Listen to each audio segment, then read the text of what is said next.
Well, good morning, good afternoon, or good evening, everyone. My name is Lucia Lohman, and I am president of IAPT. And it's really my great pleasure to welcome all of you today to this really exciting webinar on the roots of taxonomy. This is going to be the first webinar of a new webinar series that we are launching with the IAPT. And I'm really very pleased to see so many familiar faces and some new people here today. And I'm here hosting this webinar together with Rocio Deana, who's the IAPT webmaster and also a curator at the University of Helsinki in Finland. Thank you, Lucia, and welcome everyone. I'm so happy to be co-hosting this webinar, and I hope you enjoy all the great speakers that we have today. And it's really quite timely because today is the International Day of Biological Diversity, and we are really excited to be launching this series. So I think most of you are familiar with the IAPT, but there are some new people. So I just would like to remind everyone that the IAPT is a nonprofit organization that was established in the 1950s with the goal to really promote, support, and facilitate research in taxonomy, systematics, and nomenclature of algae, fungi, and plants. We are very global in scope. We include around 1,000 members that are distributed throughout the world. And we do a variety of things. And especially, I would say, we really focus on supporting excellence in plant taxonomy in the broad sense, so including plant systematics, evolution, biogeography, and so forth. We also maintain a stable infrastructure in nomenclature. We also serve as a hub, connecting taxonomists and systematists that are really working on algae, fungi, and plants throughout the world. We also support training in the field, and we support research, and we also share research findings through our journal, Taxon. This year is a very special year for the IAPT due to our 75th anniversary. And so we decided to launch a bunch of new initiatives, which include an oral history of botany project.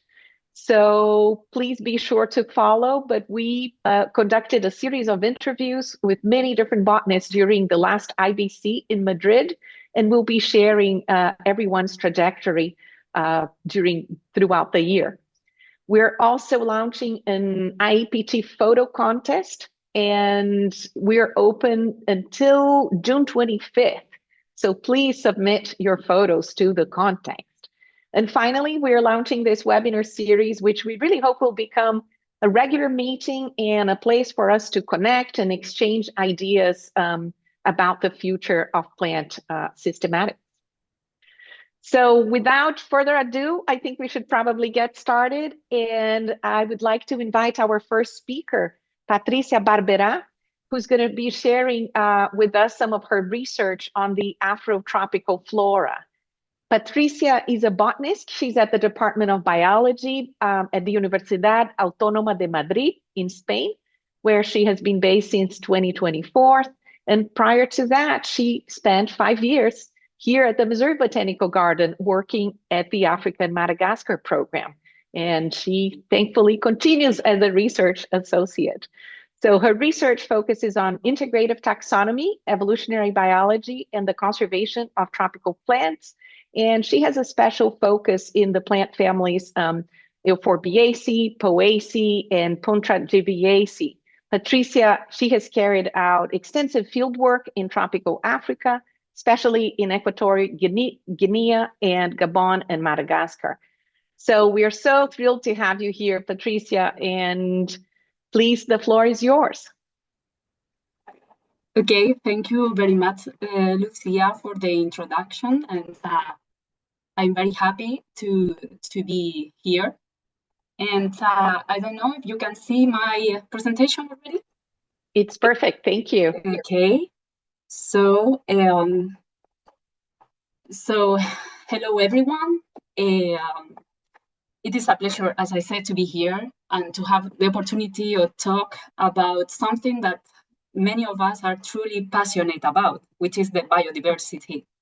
And in this special day, it's more special. And as most of you got into this field, because we are amazed by the incredible diversity of life on our planet. And beyond that fascination, we work towards two main goals. First, to understand biodiversity. Why are there so many species? Why are they so different? What are they distributed the way they are? And a second thing is to conserve it, to protect as many species as possible from the current wave of extinction that we are living. And to achieve these two goals, there is something we absolutely need, that is what we'll do, that is taxonomy. Taxonomy is central to biodiversity research because before we can explain patterns or test different hypotheses, most of the time we need to define what a species is and where its limits lie. And for example, this great recent published paper in Nature, where they explore the diversification rates in angiosperms. Studies like that depend entirely on the taxonomic backbone built over decades by botanists around the world, which worries often undervalued today. And also for conservation, taxonomy is just as important, especially given the global extinction crisis in which we are currently immersed, mainly driven by habitat loss and global warming.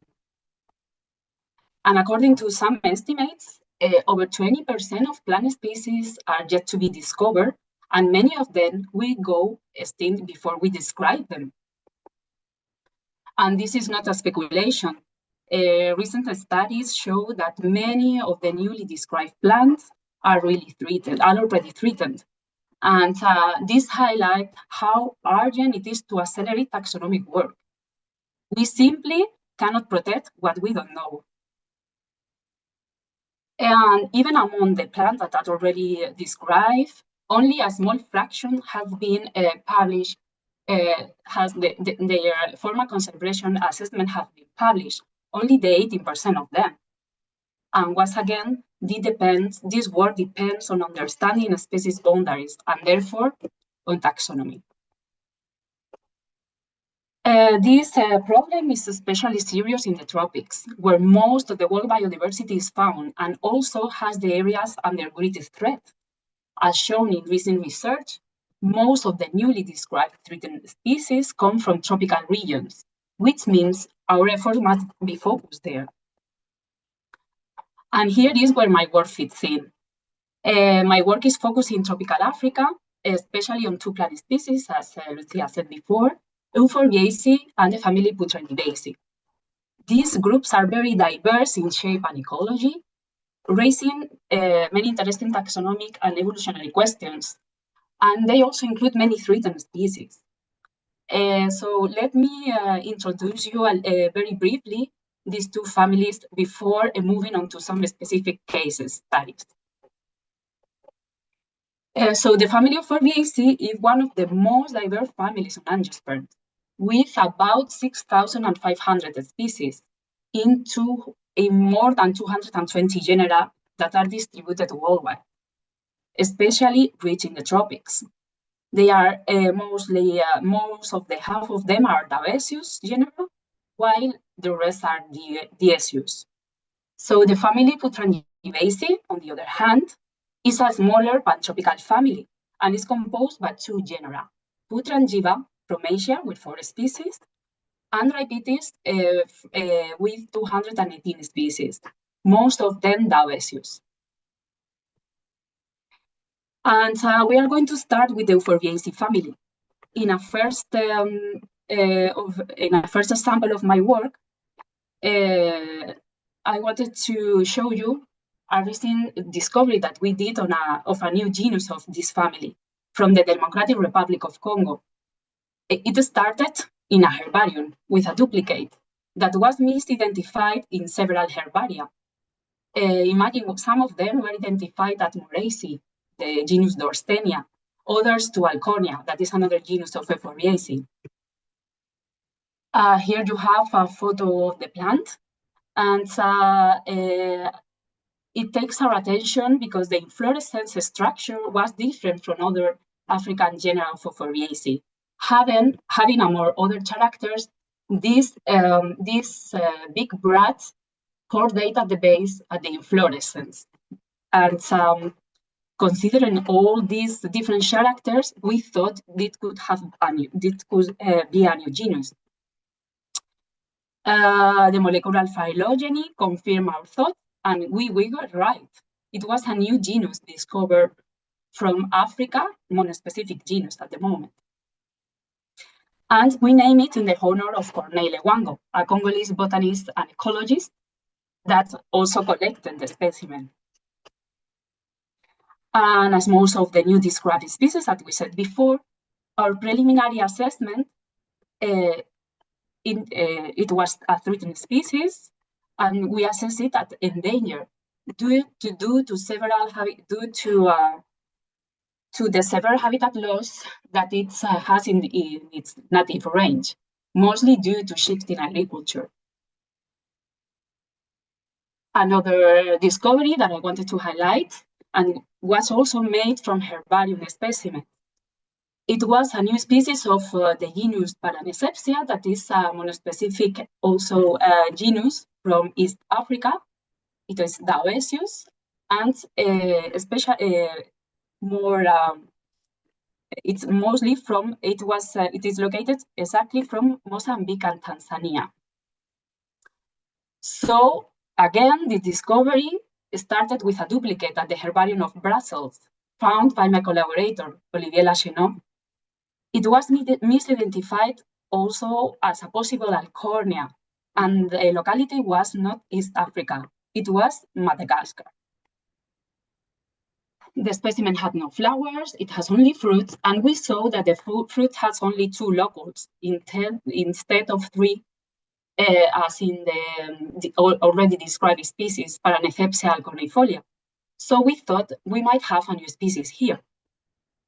So I had the great opportunity to organize an expedition to try to find it. So now the question is where to look for it. Here we have the label of the specimen, and as we can see, it was collected by the French botanist Philippe Morat in 1969. I didn't find another photo of him. And the locality was not at all precise. It only said at the base of the wall of the Ankarana. Ankarana is a national park situated at the northwestern part of Madagascar, which is what it is called a singi. And what is a singi? For those who don't know, singis are these impressive and interesting karstic formations present in the dry part of the island. So Ankarana, now I go the other way. And the wall of the Ankarana refers to the western part of the Singi. And as you can see here in the right, it is not at all a small area. Here are some photos of the wall that I took in our expedition. So to now, where to look for it, we look to closest number of collectors from Morat, and we saw that some of the collections were collected at the Andarafiabe cave. That is a cave situated at the base of the wall, close to the Andarafiabe village. So we went there to see if we could find it. So I had the privilege to go with 2 great Malagasy botanists, Patricia Jimena from the Missouri Botanical Garden in Tana, and Jackie Razanantsoa from the Herbarium of Simbasasa in Tana. So we went there and we camped in that wonderful place close to the base of the wall, and soon we realized that we were surrounded by these not very welcome friends. And after a very long night, the next morning we started walking into the closest forest, and surprised, we found it. We saw the leaves and we couldn't believe it. We found it the first day in the area. And as you can see here, we look very, very happy. And it was not a small tree. It was a tree of 20 meters. And we found male and female trees. And as you can see here, the female flower is very characteristic with these petals reduced and this these calyx resembling leaves. So we named it Paranethepsia andrathiabensis because we promised it to our guide that was from Andrathiae.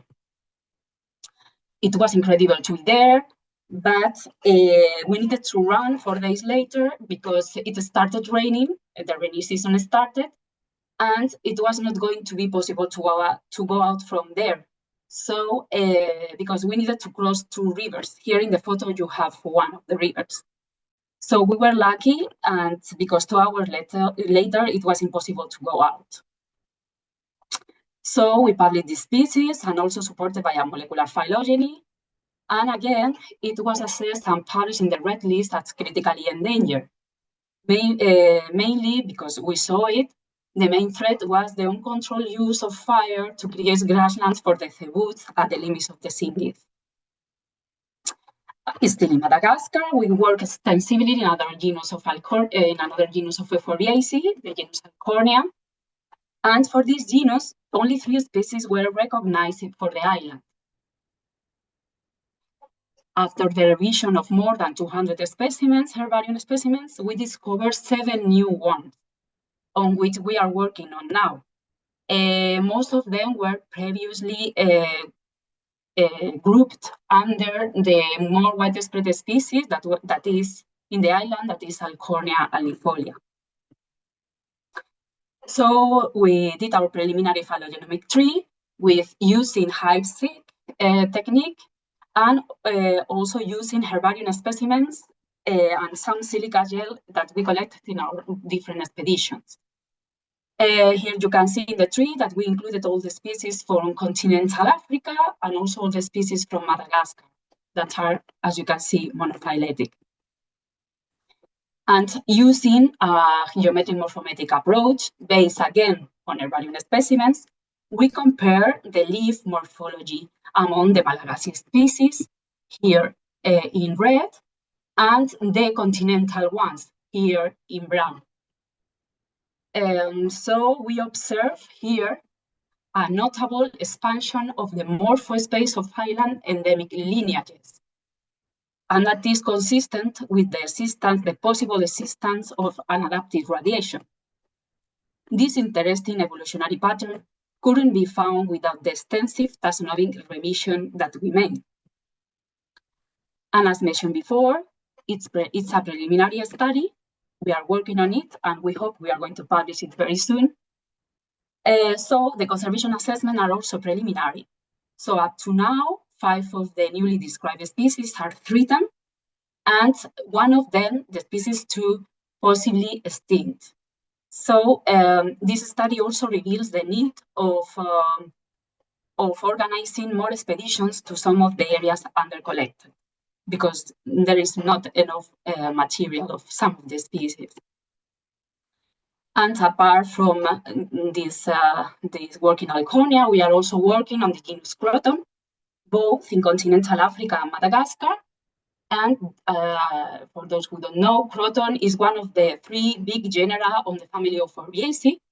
And in Madagascar, thanks to the Paul Berry and collaborators, they are up to now 120 species recognized, and they have, as you can see here in these photos of the herbarium specimens, a very big variation, morphological variation in the leaf shape.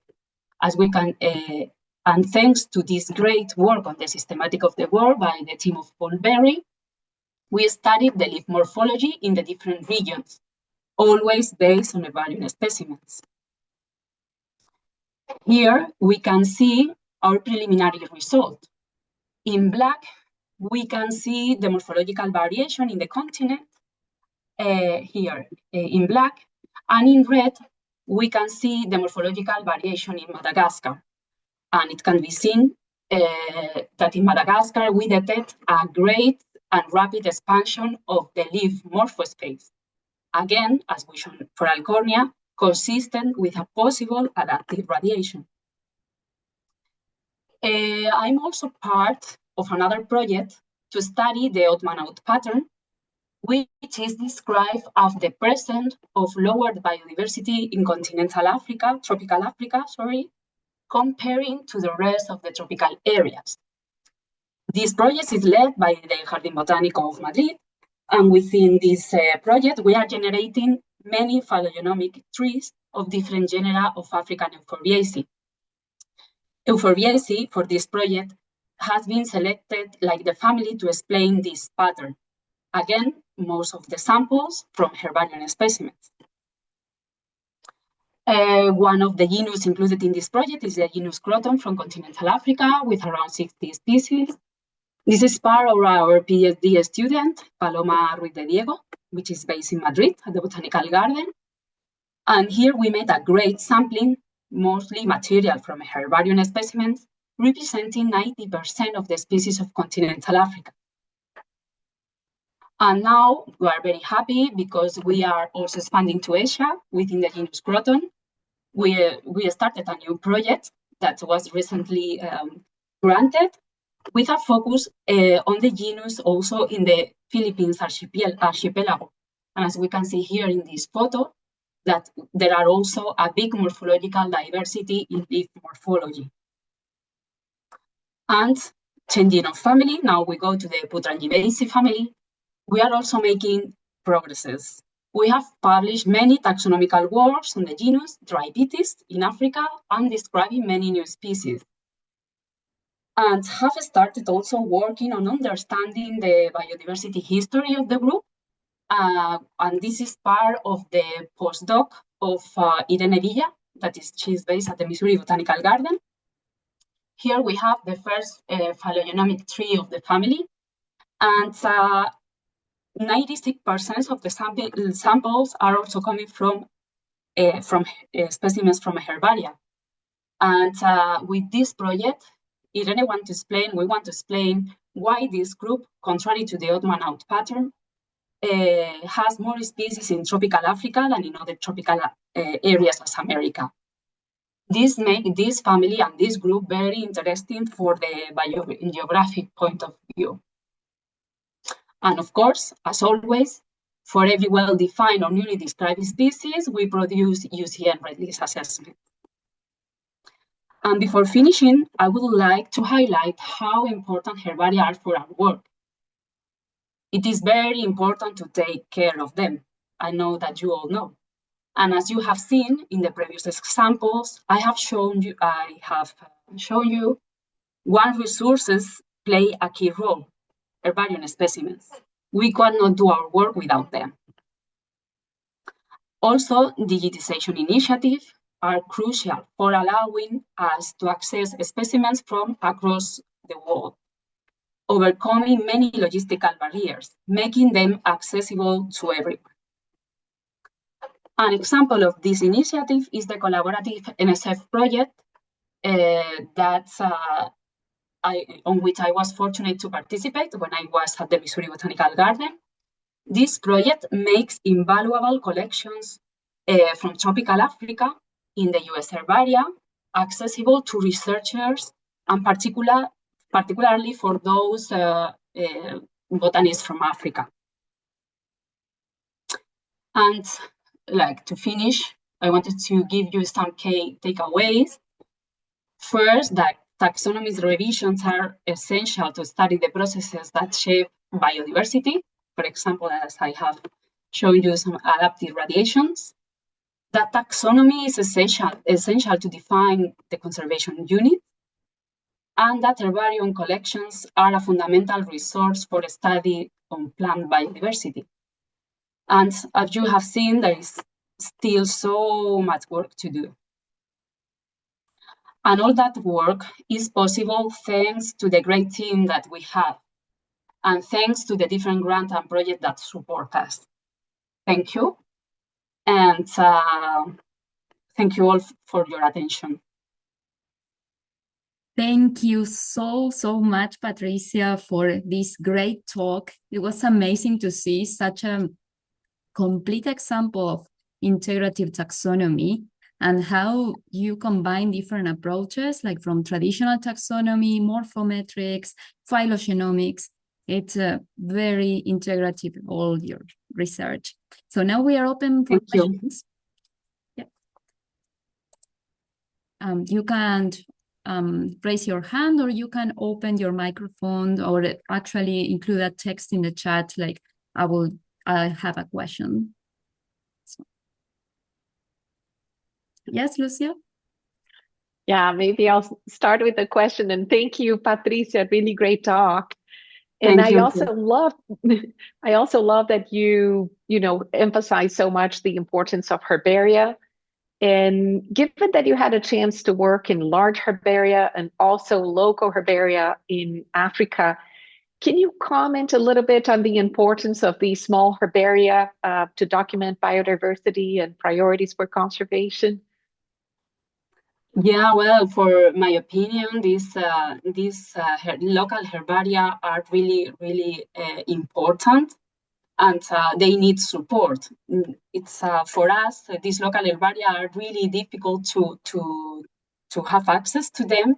So as we are doing in projects in the rest of the world, in the herbaria that can do that, that has the support for do that, that will be great. That they have also support, for putting their collections available for everybody, and also there is a lot of in most of the places that I have been working in local herbaria, there are a lot of potential of people, so that can work there and do great work with not much resources.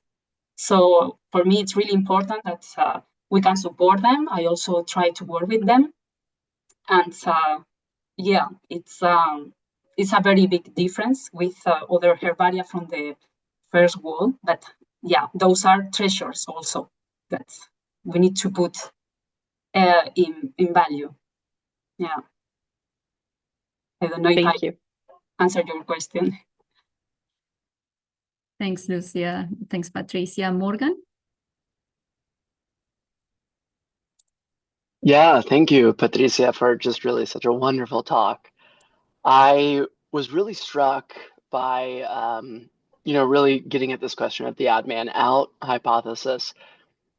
And one of the things that I recalled was at the International Botanical Congress last summer in Madrid, I noticed on the map of IAPT members, one of the biggest gaps in our membership globally was on the map across continental Africa. And so I wanted to ask, from your perspective, if you have any suggestions or ideas about how the impact and the resources and support that IAPT provides can maybe have a stronger impact, or how our outreach can have a stronger presence in parts of the world, especially with so much unique biodiversity, where it's really most needed and where our impact is maybe not felt as much as it could be. Oh, good question, Morgan. I think that there are less members, but not because they don't want to. They will love to be part of it. So an important thing is to give them the resources to do that. So I don't know. We try to include them in all the projects too. And one of the problems that I also saw when I was in the US is that they don't speak much English, mostly, only in the eastern part. So sometimes the language is a problem. So they only speak French. So also for me now in Spain, it's a little problem because here they don't speak Spanish or English. So I think that maybe it's a language. The language has also something to do with that. And well, it isn't really no, because they don't want to. And so I don't know if I answered your question, Morgan. Yeah, I think that's actually a really good, something I haven't thought about is, Yeah, especially as a member of the communications committee, thinking about communicating in multiple languages that reflect our membership. I think that could that's... be important. Also, I don't know, here, for example, in Spain or in the US, the programs also ask for a very good knowledge of English, and not all people speak English. Yeah. Of course. Thank you. You're welcome. Thanks, Morgan. And there is a question from Nekeng.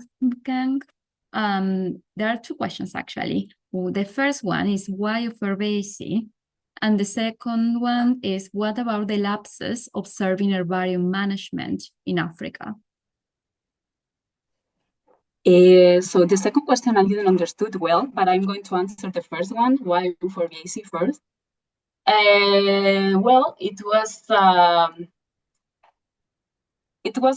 I started working with euphorbs because I had the opportunity to go to Equatorial Guinea when I was studying biology to do an expedition there. So when we collected the plants, we saw that it was a very big gap for the flora of Equatorial Guinea. So it was like a really interesting group to study. And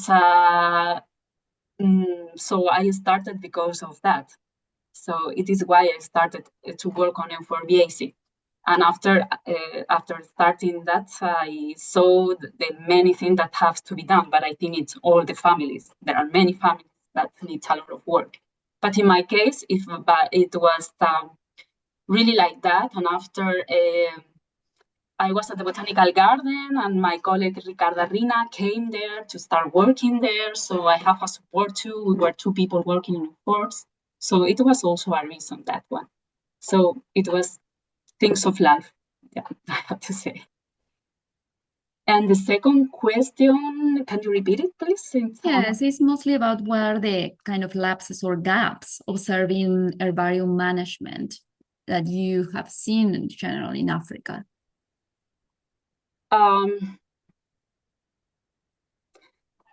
I think it's always the money. You know, it's like they need money to preserve the plants, to have the, like, herbaria, for example. We were thinking on Equatorial Guinea to do an herbarium, but it's really difficult to have like a place with a temperature, constant temperature, that is really expensive, and also people that, there are very good people with a lot of knowledge to work there. And they are, but they need resources. That is the main problem, because if not, that would be great. Yeah. Yeah, funding is always that is always a problem. The global south, yeah. And well, thanks. And we'll save the third question by Frank Colin for the end of the talks. So because we'll have like a further discussion a little bit about the place for morphological identification in plant taxonomy or that. So with that, I will thank you a lot for these great talks, and we will move forward to our next speaker. Thank you. I'm so glad to introduce Nicholas Turland. He's a botanist at the Botanic Garden and Botanical Museum in Berlin, where he serves as head of publishing.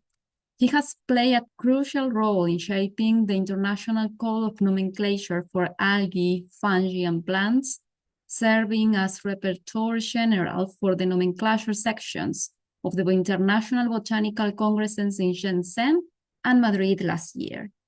Nick previously spent 16 years working on the Flora of China project at the Missouri Botanical Garden, and before that, he worked at the Natural History Museum in London on the Linnean plant name typification project. He has a long-standing interest in the flora of the Mediterranean, especially Greece and the island of Crete. So with that, he is going to introduce this great talk and this great world of nomenclature for algae, fungi, and plants. And Nick, you have the floor now. Okay, thank you. Thank you very much, Rocio.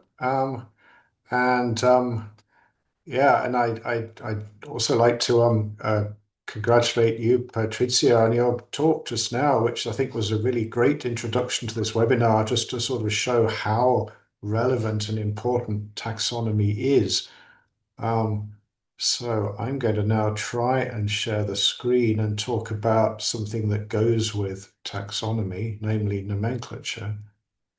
And I think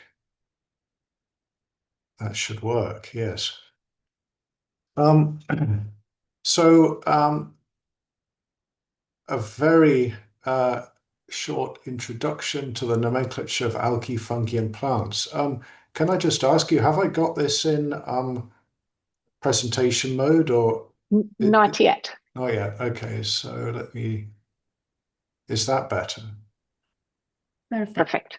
Good. So a very, very short introduction to the nomenclature of algae, fungi, and plants. And just to sort of start off with I'm going to talk about some of the concepts, the fundamental concepts of nomenclature, and also get into some of the detail, but without getting really sort of lost in the detail, because there's a lot of detail, and obviously we don't have time for that today. But I want to cover the sort of fundamentals of it. And one of the most fundamental things was mentioned by Carl Linnaeus back in the 18th century. And he said, if you don't know the names of things, the knowledge of them is lost too. So it's extremely important to be able to name the organisms that we are classifying, because we can't easily discuss them if they don't have names. Now, it's really important to remember, and quite a lot of people get these two things confused, but taxonomy and nomenclature are different things. Now, taxonomy, or systematics, if you rather call it that, deals with circumscribing and classifying groups of organisms in a system, whereas nomenclature provides a means of reference. So that is names for those taxonomic groups. And a little bit of terminology, a taxon, or plural taxa, is a taxonomic group of organisms. And a name is something that may be applied to a taxon. So if you like, it's a term of reference, it's a label that you can apply to a taxon. And scientists analyze the evidence to support a particular classification, and then use the rules of nomenclature to apply the correct name or names to the taxa recognized. And you could say that there are four pillars of nomenclature. So, these are the sort of fundamental concepts of nomenclature. The first one is publication, very important. Publication must be correct. It's got to be done correctly. It must be effective and valid. And I'm going to talk about what those terms mean shortly. The second pillar is priority. And put in its simplest form, this means that the oldest name, or the one published first, has precedence over all other names that are considered to apply to the same taxon. The third pillar is types. Now each name, and this means that each name is attached to a specimen, or sometimes an illustration, that can be compared and analyzed in order to determine the correct name for the taxon. So a type is normally a specimen, can be a herbarium specimen, for example. And then the fourth pillar is, well, you might call it common sense. In many cases, you'll come across a situation where there isn't an exact rule in the code of nomenclature, which I'll come on to. Without a particular rule, what do you do? Well, this is where common sense kicks in. So it is important to you think about things, in a sort of practical and realistic way, and not rely on the rules in every case. So having said that, these are the rules, the International Code of Nomenclature for Algae, Fungi, and Plants. These are the internationally accepted rules for naming algae, fungi, and plants. So the rules operate by an international consensus where most scientists throughout the world have agreed to follow them. The code, this book is published every 6 years. And each time it's revised at the nomenclature section of an international botanical congress. So this is normally the week before the main part of the congress. And the latest edition results from the 20th International Botanical Congress that was held in Madrid in July last year.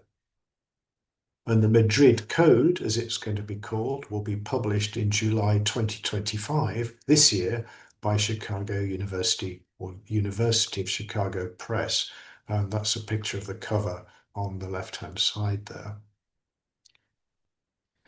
Now, to sort of get into some of the details of nomenclature without getting too detailed,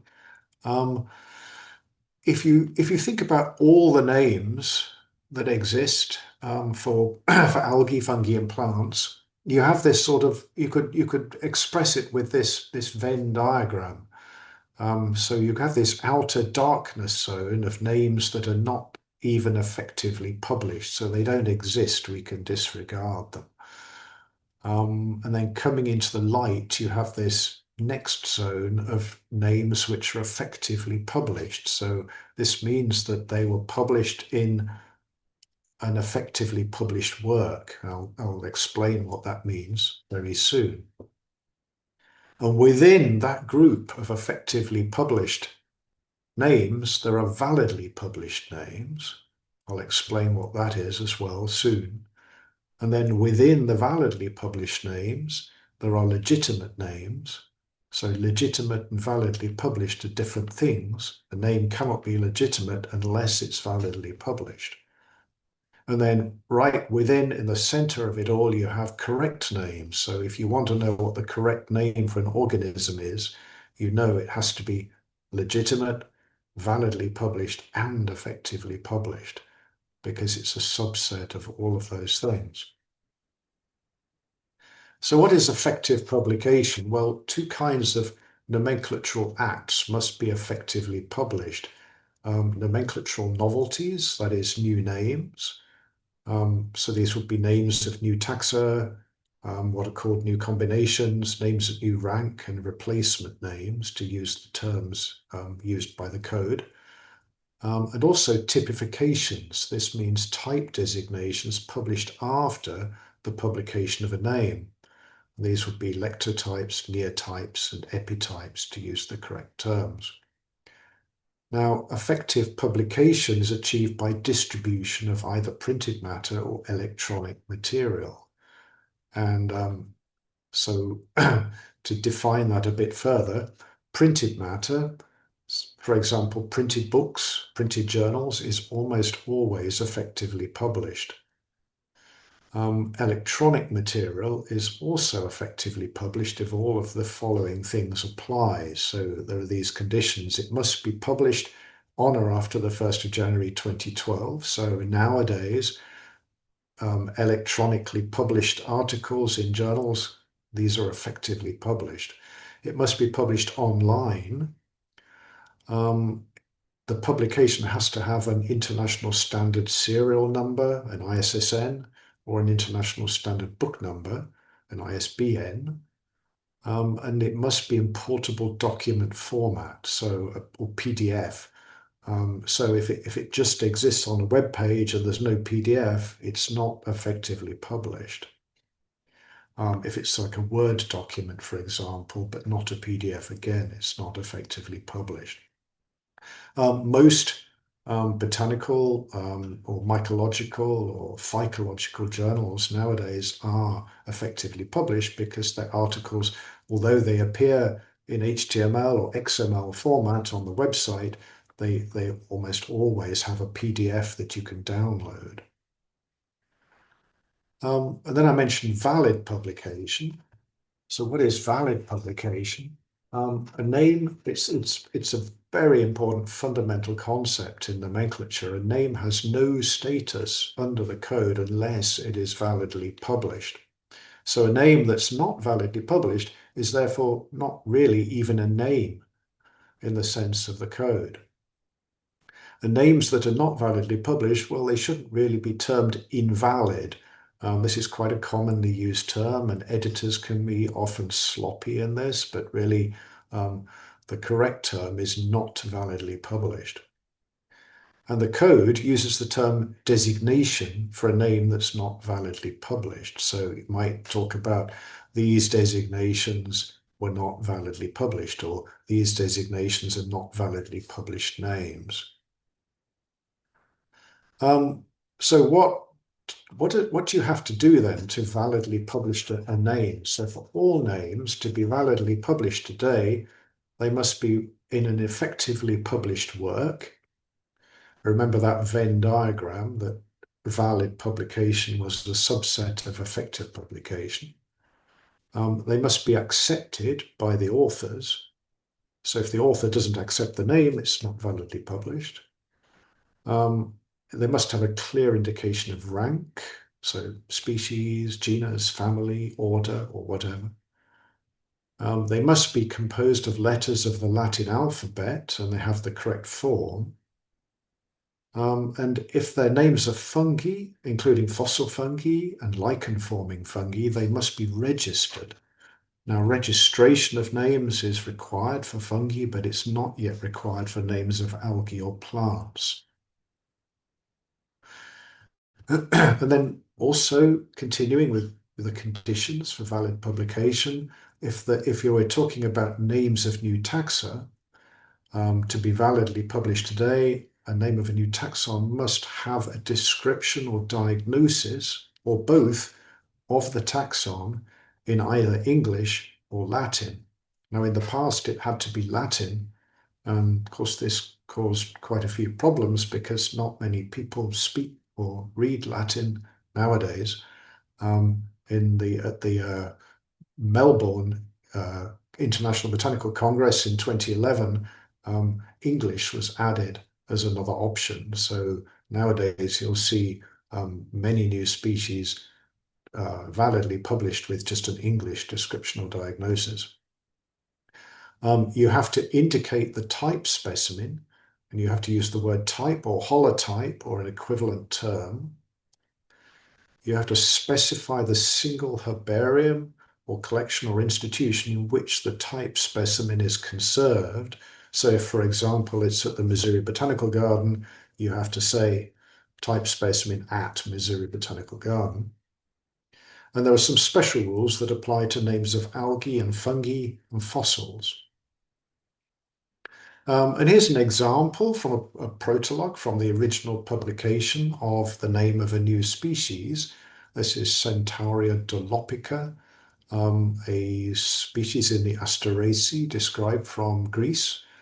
So you have the name of the new species, Centaurea dolopica, followed by an author citation or an abbreviation of the author's names. And then notice it says sp. nov. This stands for species nova. This is the status. This is the rank of the name. And it's a new species. The indication, there's an English diagnosis where it says diagnosis, species belonging to the Centaurea, blah, blah, blah. And the diagnosis has to include some morphological comparisons between this species and others. So it says it's distinguished from other members by its narrow or umbilical bracts and by its fewer central florets, exhibits larger and more branch flowering stems bearing a larger number of capitula. So that's the English diagnosis that's required. And then the other thing that's required for valid publication is the indication of the type. So it says type Greece, and then it gives a locality the coordinates, the date, the collector and collecting numbers, Zographidis 745, and then it says holotype, and then UPA is the acronym of the herbarium where the holotype is conserved, the University of Patra in Greece, and it gives accession numbers for 2 herbarium sheets. It's a 2-sheet specimen, so it's a specimen mounted on 2 herbarium sheets.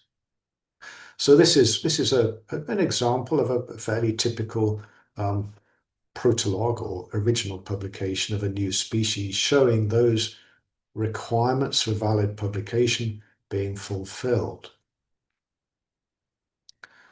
So moving on to one of the other pillars of nomenclature, we've talked about publication, so that was the first pillar. Now the second pillar is priority.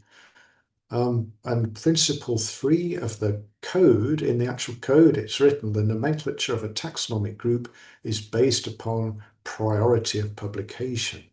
This was first proposed by Augustin Pérameau de Candolle, who was a Swiss botanist, in 1813 as a way to increase the stability of names.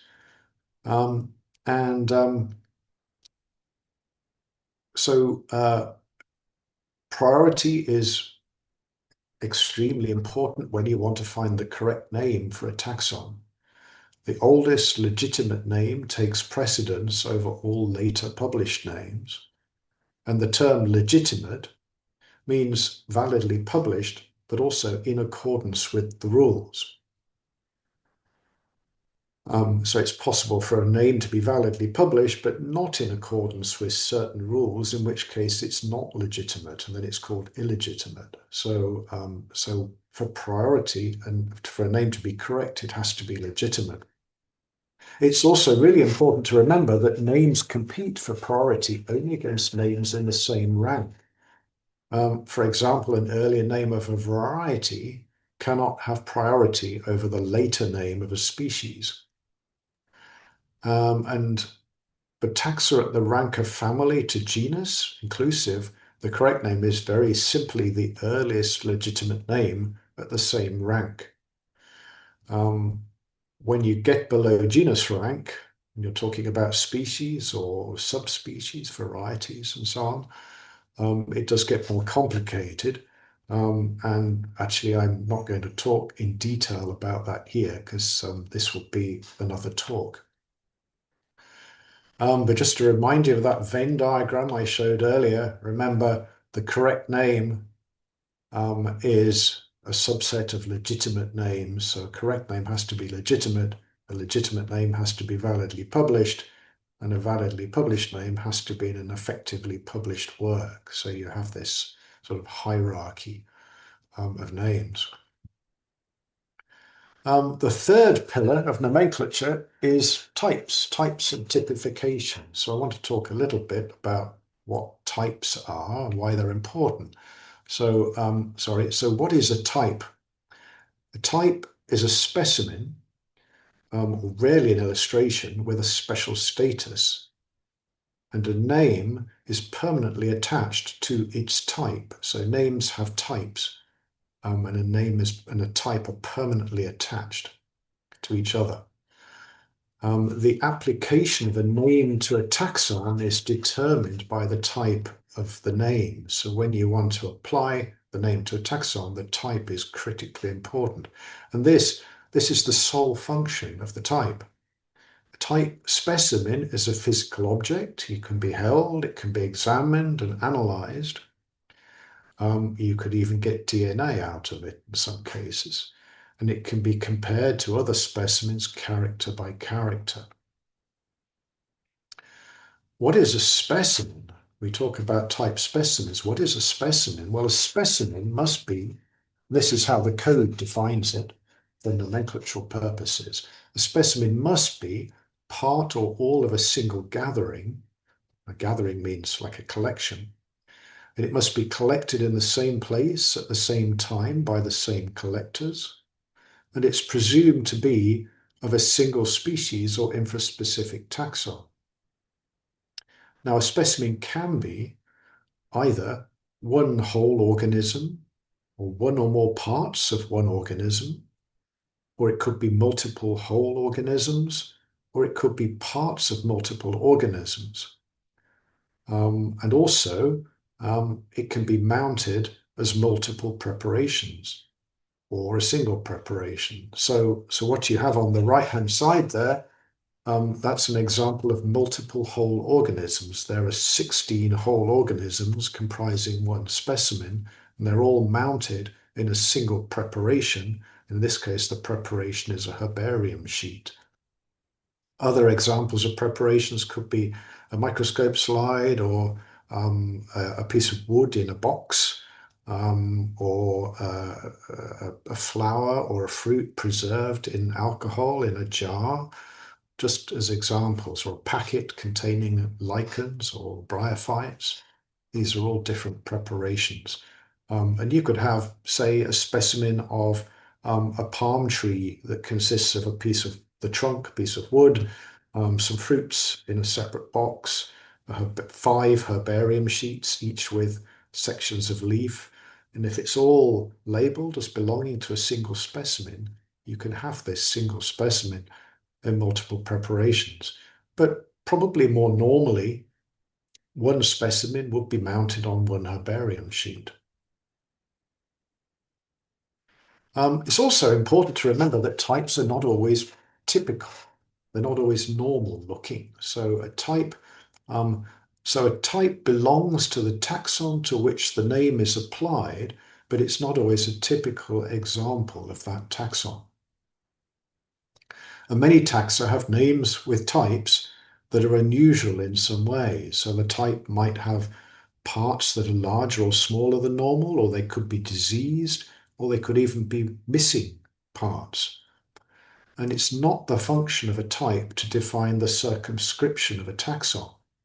And you cannot ignore a type simply because it's not typical or normal or representative.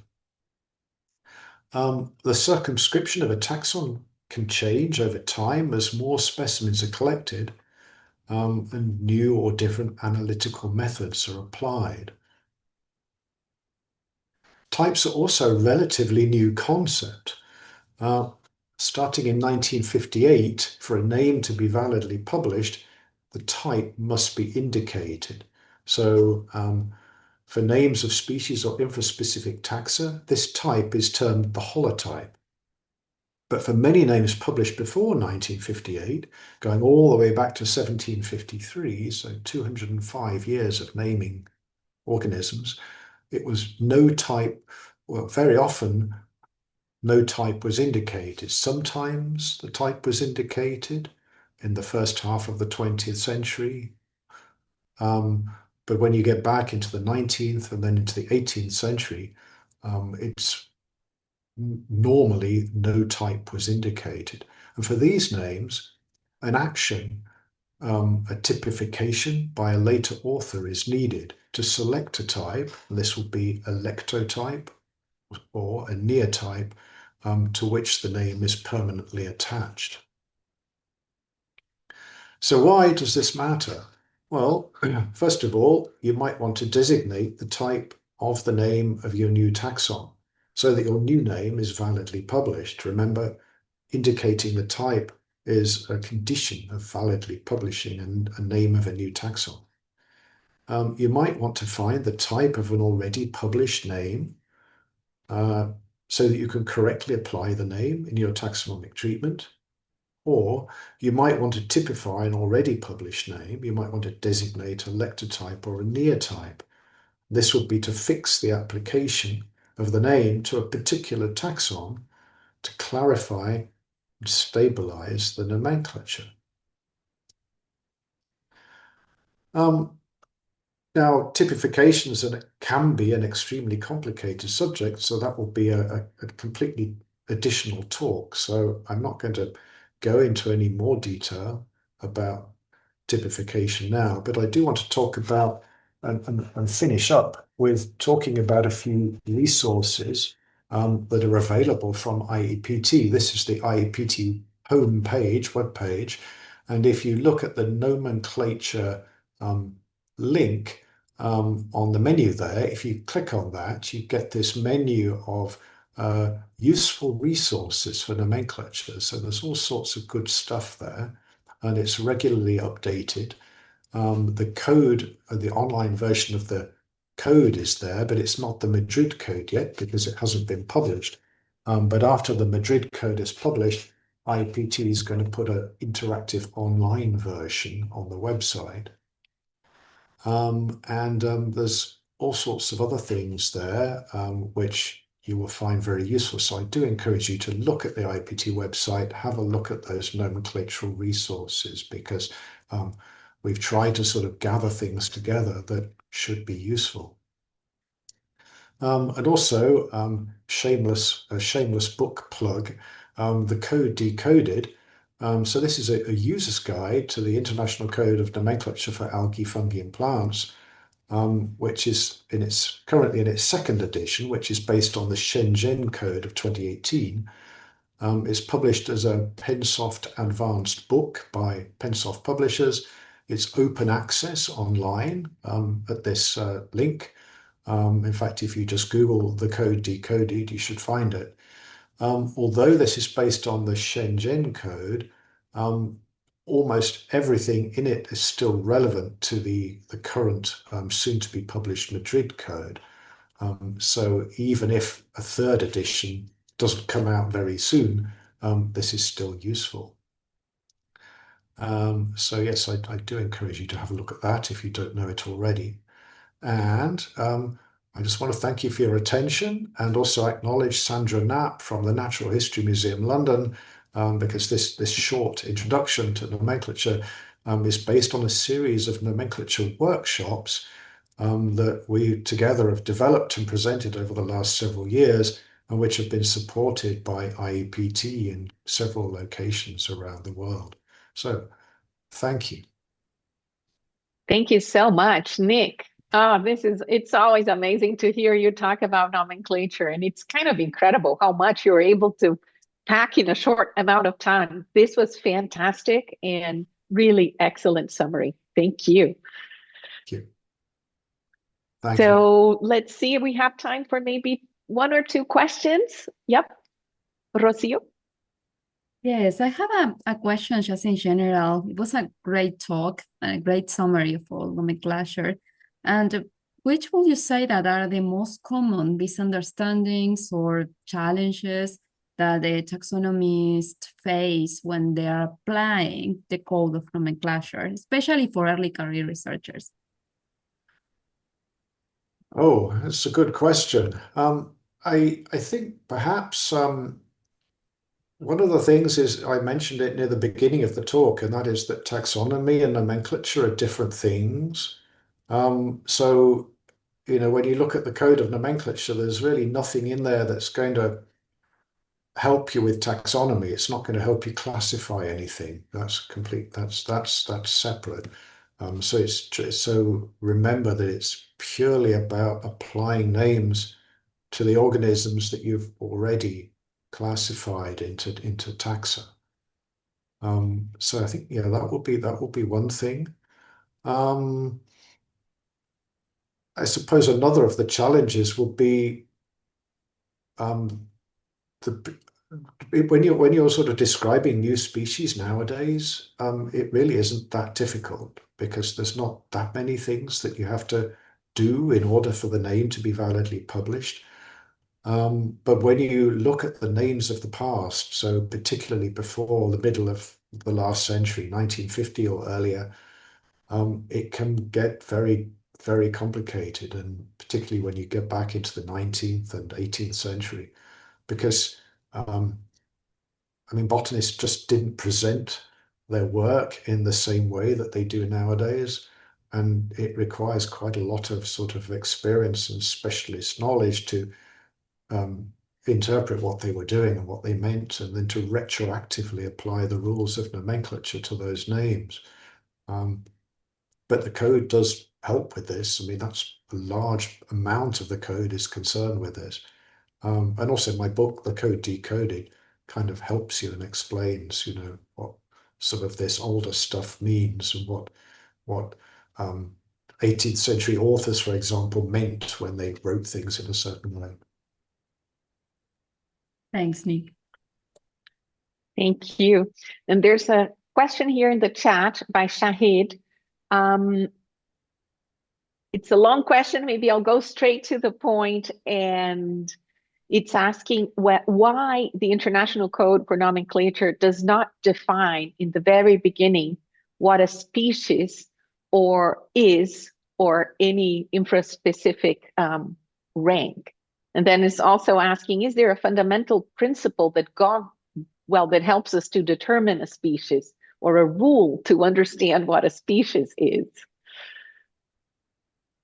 Well, another great question, and it's actually a similar answer, because this is a very good example of the difference between taxonomy and nomenclature. So, if you want to define what is a species concept, that is taxonomy, and it's got nothing to do with nomenclature or the code. So the code is deliberately completely silent on that. It isn't going to help you. So it's up to you as the scientist to decide on how you would define a species. I mean, that will be based on the evidence, analyzing the evidence that is there before you, and the code is purely about applying names to taxa.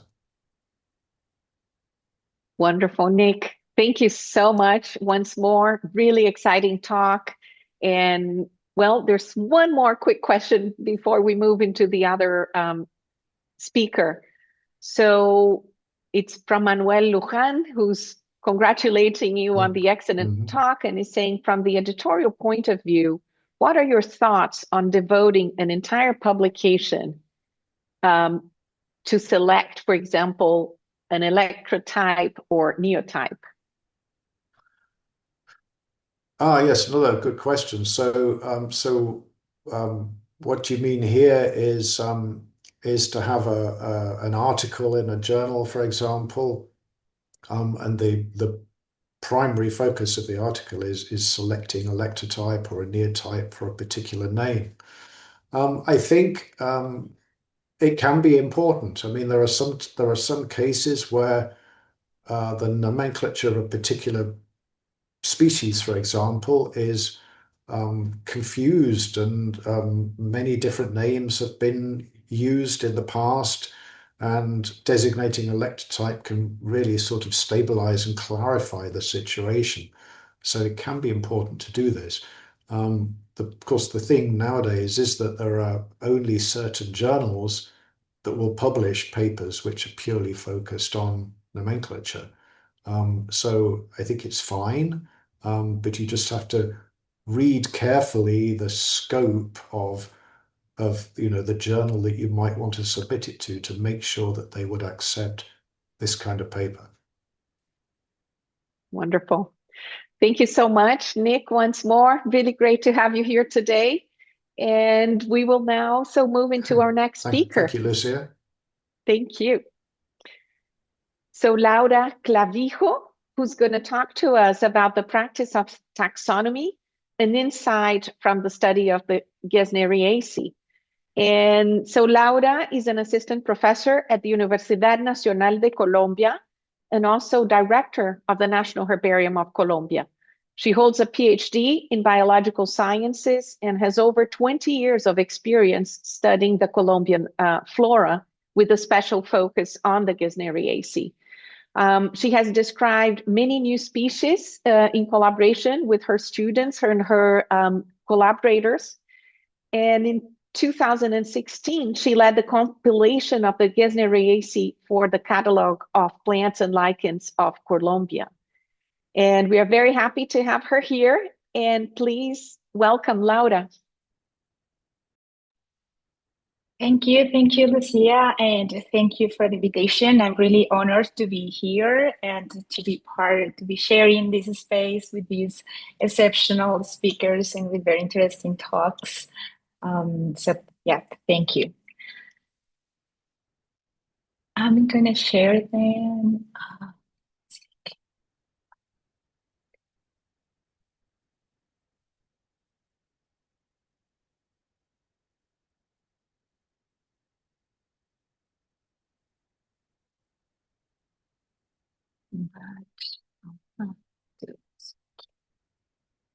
Okay, can you see the presentation and can you hear me well?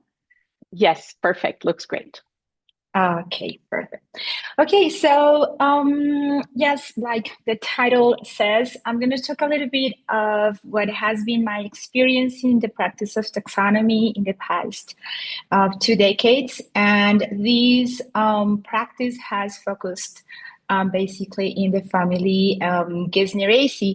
And I want to start talking not about plants, but about people, because I'm involved now in teaching. I'm a professor in the Universidad Nacional de Colombia since 2020. And I think that for taxonomy, a big part of this practice is to train and to teach our next generation of taxonomists. And I was very lucky to have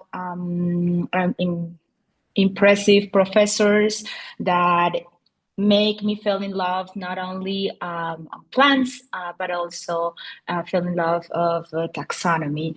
And I try to pass this on to my students that are very interested in taxonomy, not only taxonomy of Gesneriaceae, but also taxonomy of many other groups of the Colombian flora. That is a flora that still needs a lot of study. So my primary focus has been on the family Gesneriaceae. This is just a couple of slides to give you a background and a context on the family. It's a family distributed in mainly in the tropics, very charismatic family with many plants that are widely cultivated. And also very important for our native flora because it's an element of epiphytes and herbs that contribute to the richness of our Andean and Choco and Amazonian forest. The family has around 3,500 species grouped in 150 genera. 1,200 species are concentrated in the American continent and is subdivided into three families. The two major subfamilies are Gesneriaceae, which is the red in here in the map. Most of the species are concentrated in the neotropics, and the subfamilia Didymocropoides, which is distributed in all these blue areas. My work has focused mainly in the neotropics and especially in Colombia. So in the neotropics, we have the largest richness of the family in Colombia with 36 genera and 365 species. And this richness is concentrated in northern South America and southern Central America, and most of this diversity is found in three genera: the Columnea, Besleria, and Dreymonia. So my interest in the family started in 2000 when I took a class here in the university where I was getting my biology degree. A class on the introduction of plant systematics, and it had a field component. So we went to this small town called Santa Maria in Eastern Colombian Andes, and there I spent 10 days with these amazing professors that just had so much love and passion for plants and for taxonomy. And I also started seeing these amazing flowers, very colorful, that were the Gesneriaceae, and that just caught my attention. And that's why I ended up basically working on this for the following 20 years. I started then with a small project that was just asking a basic question of the taxonomy, that is, what species are there? How many Gesneriaceae are in this small town in Colombia? And this developed into a larger project with other students of who was my professor by that time, Julio Betancourt, that ended up being a field guide for different species of flora present in this area. And one of the families represented in this work, there is this field guide, we had there 13 genera and 23 species of Gesneriaceae. And later on, as I was learning more about the Gesneriaceae and I was making connections with the people and specialists that were working on the family, I started working on the list for the entire country, which was published in 2016 in collaboration with Dr. Scott and Clark, and where we reported 365 species, 35% of them endemic, and 29 species only known from the type collection. And all these taxonomy work and just that resulted in what some people may think, oh, it's just a list of species, but it needs a lot of work, and it needs, I think, work from two major sources. One is the field. I think field work is essential to conduct taxonomy work. Field work is where you get to see the plants alive, where you get to explore more morphological characters or ecological characters that can help you to delimit your species. And of course, there are many aspects around the fieldwork and things to take into account. And from my experience in Colombia, basically, and a little fieldwork that I've done in other countries in the neotropics, I think that there are some things that we can call best practices to do fieldwork. And I think that it's important to comply with all the norms in the countries to work with biodiversity, to collect biodiversity, to export biodiversity. It's really, really important to make good collections that are not only the piece of the plant, but also to get good data, geographical data, ecological data, if it's available.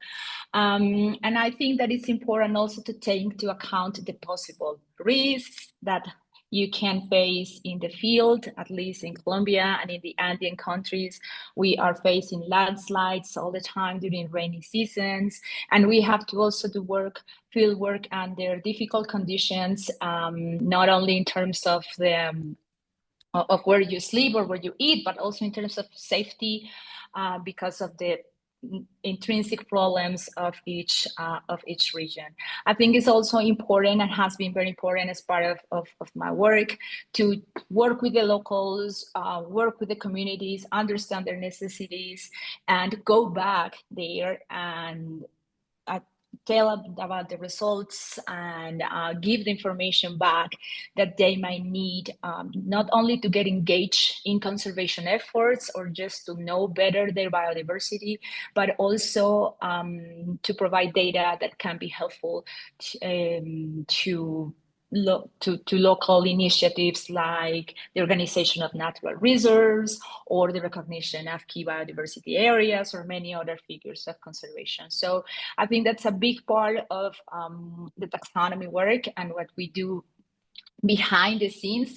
So we publish species, we produce revisions, but behind all that, there should be a lot of field work with the communities and generating also good collections that can go to the herbarium.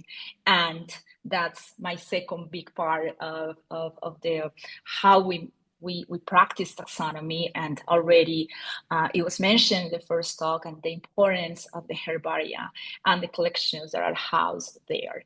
So it's also a big part and one of our sources of information, but also it's something that herbaria right now are facing lots and lots of problems in terms of financing, in terms of people working on their staff. There are not permanent jobs for curators, etc. So it's important in our practice of taxonomy always try to contribute and highlight these collections. So these two sources of information, fieldwork and the herbaria, has allowed me to have a better picture of how well or not well we have explored our territory in this example, Colombia.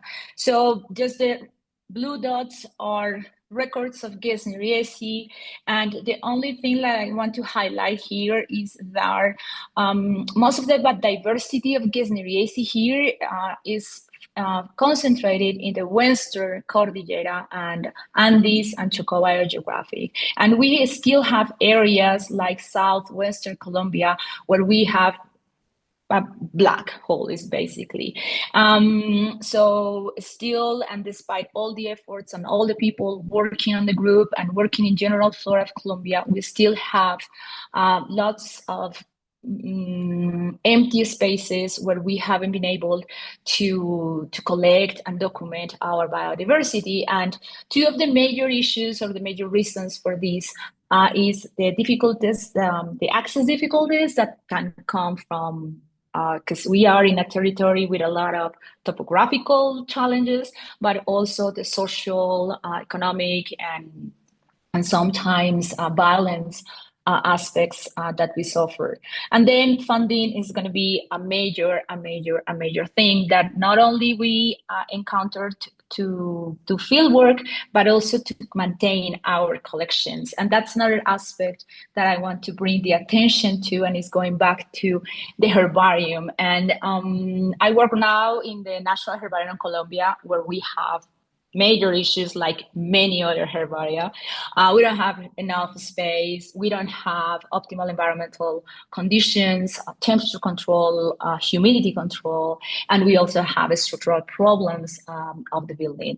And because of this, many years ago, the Instituto de Ciencias Naturales, where I work, started a big initiative to get some funds to get a new building. And after many years of collaborative work among all curators in the herbarium, we got some financing, and we are now starting to build a new herbarium, ideally with all these conditions that need to be made to preserve our collections.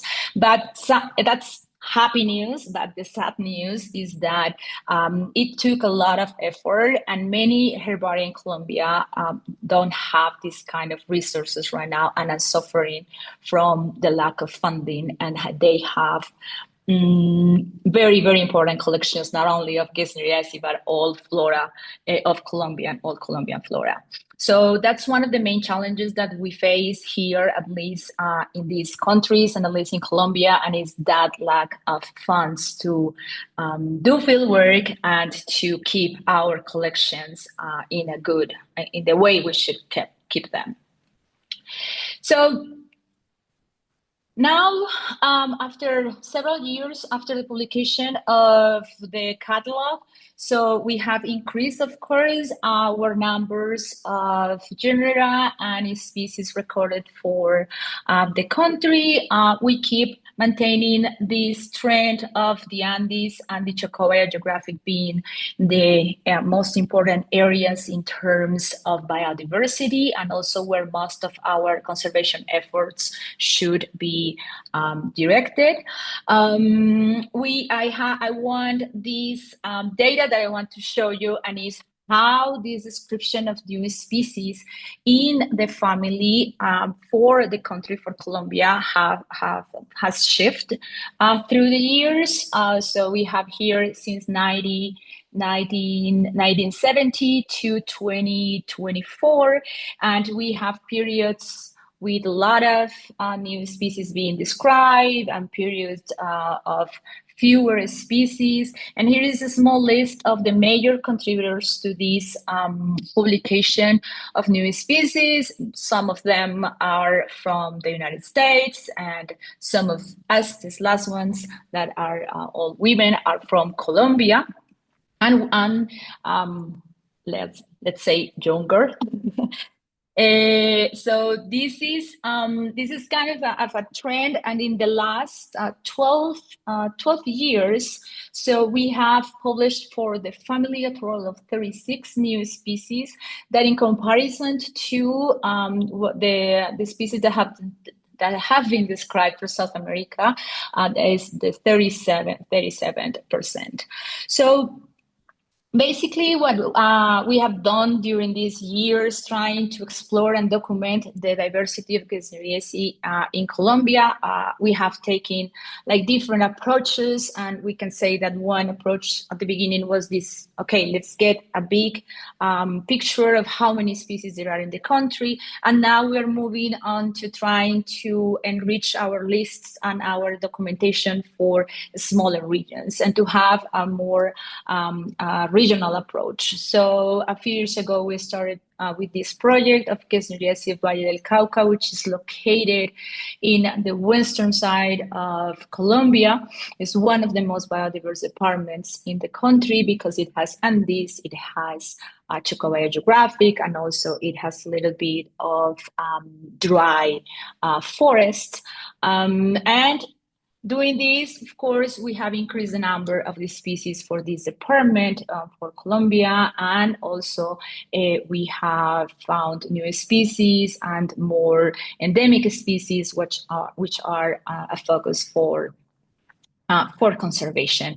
Among some of these species are from different genera, from some Beslerias that we have here, other columnias, and they have been published by different researchers in collaboration with people from the country and also people from outside the country. And most of the diversity that we are adding to the Department of Valle del Cauca comes from a project, of a long-term project that I have had in a mountain range that is called the Serranía de los Paraguas, which is one of the centers of biodiversity for the family, where we have more than 100 species recorded, and at least 7 of those species have been found and described from these small reserves that are located in this mountain range. And also, we have tried to produce a lot of documentation that help us to know these species, but also to help the people in this region to know their own biodiversity. And I think that has been really, really nice because we have worked with a lot of people there. People from the United States have come to work there, and we as Colombians have worked there as well with the students, with young people. And usually people know orchids and maybe bromeliads, but Gesneriaceae, people usually don't even know what it is. And there in that place, people have learned and now recognize this family as something that is important for their own biodiversity. Another approach I would say that we have taken to understand the taxonomy of the family is more like a taxon approach. So with this idea, we have worked for also some years on the genus Coleria, and with a student from here, from Valle del Cauca also, we are producing the synopsis of the genus. And it's really important for us because of the 27 species that are recorded that the genus has. 21 of them are in Colombia, and 13 are endemic. So it's very important for us to contribute with this more taxon approach for the knowledge and the taxonomy of the family. And another taxonomy approach that I have taken, it was on the genus Trimonia. And one of the things that I consider important in taxonomy is that taxonomy helps us to answer basic questions. What do we have? How many species there are? And once we know that, and once we know how many species there are, once I know that there are 31 species in Colombia, and what are their limits, now I can answer more questions, or I can ask more questions and try to answer these questions and test this species hypothesis with other type of data.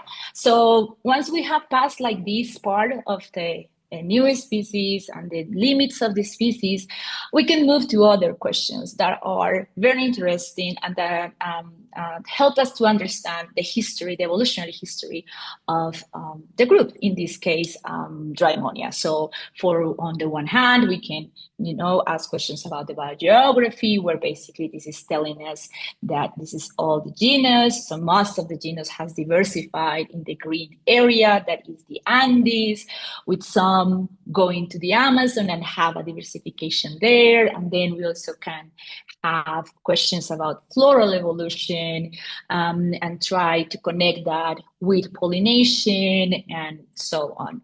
So that's, I think, one of the beauty of the taxonomy practice is that allows us to give us a foundation to ask and try to answer very, very interesting questions, not only in an evolutionary or an phylogenetic context, but also in an ecology context. So going back to this place, to Serranía de los Paraguas that I was mentioning, is very, very rich in Gesneriaceae.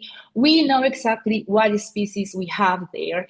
And based on that, we decided to conduct a more ecological study and try to understand the pollination biology on some of the species that coexist there. So those are like different approaches and different questions and studies that we can do thanks to a foundation that gives us taxonomy. And to close, I just wanted to point out different aspects that I think are important in the practice of taxonomy, that are essential in this changing world. It has already been said here in this space. We are losing biodiversity, so taxonomy is more important today, I think, than ever. But this taxonomy needs to be grounded in collections, fieldwork and herbarium, supporting these two sources of information and try to get the attention of private companies, governments, whatever, that can give us funds to continue our work and also support biological collections, not only the preservation of the specimens, but also digitization and making these collections public. Fostering a collaborative environment is going to be fundamental. It has been fundamental and essential for my own development as a taxonomist, and I think that fair and ethical collaboration is going to be very, very important. And also taking now and harnessing all the technological advances, taking advantage of artificial intelligence, molecular phylogenetics, of metrics, and as I mentioned at the beginning, teaching and training and inspiring new taxonomists, it's going to be a huge deal for us, and it's going to be very important to keep taxonomy alive and to have an integrative approach, and not only to biologists per se, but also to people from different disciplines and different education backgrounds. And with that, I just want to acknowledge all the different institutions, associations, collaborators that have been part of my development as a taxonomist, and of course, my students that are now my inspiration. Thank you. Thank you so much, Laura, for your wonderful talk on the neotropical diversity of Gesneriaceae. It was really, truly enriching to hear the story behind of your long-standing work and the depth of your contributions to the revision of so many genera and species, and also opening so many different questions to future research. So now we are opening for questions. Morgan? Yeah, I'll just echoing what you said, Rocio. Excellent talk, Laura. Thank you. It was really just amazing across all, elements of integrative taxonomy.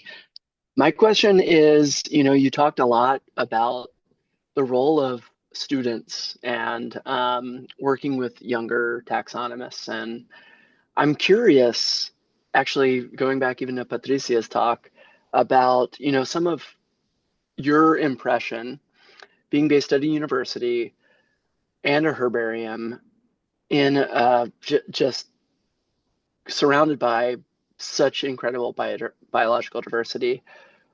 What are some of the messages that resonate, in your opinion, best with students to inspire them to pursue taxonomy and want to become involved in this type of work? And then kind of as a second follow-up, what are some things that maybe you think we might be able to do to better establish strong connections between universities and where students are and the next generation is, and herbaria that might not be affiliated with the universities, but where many or most taxonomists are based, if that makes sense. Yes, yes.